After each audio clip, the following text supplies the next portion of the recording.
دین علاوه 30 کسان نور اغشتل وو په دغه هسپتال کې چې هغې ته 3 लाख نه 5 लाख پورې 4 लाख پورې مختلف همده کې تنخواګانې ورته وي. بل تفهیم دا چې دلته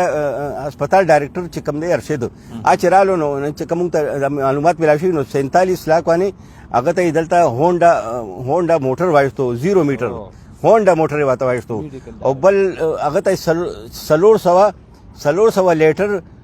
पेट्रोल هغه ته الاؤډ کو چې غریب دی مردان نه بدلته کې راځي او ډېر شاندار خدمات به وي هغه سره به تیلو پیسې وي نو هغه ته 400 لیټر पेट्रोल هم وته په مت کې منظور کو. بل هغې نه علاوه چې دا دی دغه هسپتال ډایرکټر چې دی نو دته تفهیم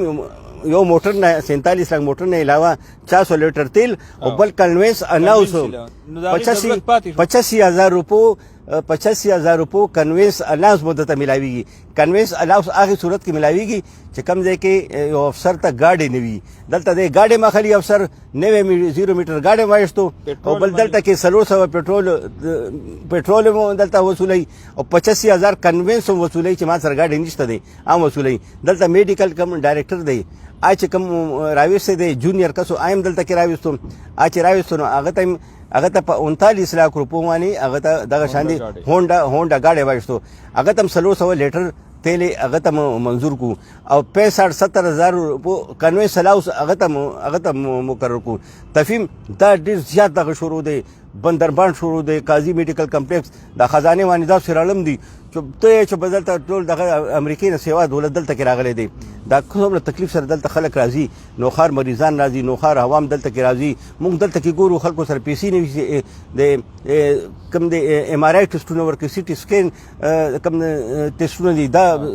هوشوبا ټیسټونه دي دا نشو ورکولې. بل طرف ته د افسرانو باندې تاسو هلې تللی ته په وسه باندې کنوینس الاؤنس تو وصولې تاسو موټر وایستو سرکار نه موست موټر دی وایستو 300 لیټر تیل دی وایستو 25,000 ته کنوینس هم تا خلی انتهایی شر مقام دی چې حکومتي سطح باندې په دې باندې څوک اکشن نه اخلي. تفهیم نه خو موږ ته بل انکشاف هم شو دلته چې کم ایم آر آی د سی ټي سکین دی هغه چې کم دی هغه سره معاهده شوی و هغه وخت پوره شوی هم دی هغه سره معاهده شوی چې تاسو کم آمدن کیږي نو هغې کې به 20 روپۍ هسپتال ته ورکوي 80 روپۍ بوتاوي 80 روپۍ کې تاسو بجلی بل هم جمع کوي تاسو سرکاري تاسو کوم ملازمین دی تنخواه هم ورکوي. اوس انکشاف وشو چې 1.5 کروڑ روپۍ هسپتال پاتې دي او چاته اډو وصول کړي نه دي چاته وصول کولو زحمت اډو نه دی کړی او بل ای چې کم بلونه ای چې کم 20% نو ای کې بل هم راويستلو بجلی بل هم راويستلو او بل کم ملازمانو تنخواګانې چې کم ایم آر آی سی ټي سکین مالک چې کم دی هغې چې کم آمدن اوچتوي نو 20% چې کم هسپتال ته ورکولو نو په هغې کې هغه د ملازمانو تنخواګانې واچولو په هسپتال باندې او د بجلی بل هم واچولو. اوس نن چې کم دی کم ذمہ دار کسان دي هسپتال زرعي هغې موږ ته وایي چې 1.5 کروڑ روپۍ خو صرف د آمدن چې کم دی آمدن هغې موږ دا قرضدار دی او بل هغې کې چې کم دی کم دلته دغه کړی دی دا بجلی مت کې 18 लाख روپۍ دی نه هسپتال یې موږ آمدن نه کټ کړي 18 लाख روپۍ یو کټ کړي 14 लाख بلې کټ کړي دي چې دا بجلی بل موږ جمع کوو بجلی بل چې دی هسپتال جمع کړی دی او دی چې دی موږ ته کم ذمہ دار افسر و هغه موږ ته وایي چې ما ته تپوس وکړو دی نه انکوایري مو وکړه چېرې دا ته څه کوې یا یو کس ما ته وایي چېرې ایم آر آی کم سی ټي سکین مشر دی چېرې زه ایم پی ایم ما کور ایم پی ای ده او هلته سی ایم سره فوکل پرسن ده او داسې مه کوه بیا به تا ته ګرانه پرېوځي نو هغه ورته وایي چېرې دا کم پیسې دي 18 लाख تاسو سره 3 کالو شو تا ایښي دي بجلی بل دی موږ نه دې کټ کړي دي ته ولې به موږ ته واپس کښېنه نو دغه شان دی بل د ایم آر آی سی ټي سکین سره معاهده شوي چې دا 15 دا چې کوم دی وخت پوره شي ټینور پوره شي دا چې واپس دي نو خپل مشینري به دلته کې واپس د هسپتال ته پرېږدي یا به د هسپتال ملکیت وي. اوس هسپتال ورته تاسو رخصت شئ سره مشینري لاړ شئ تاسو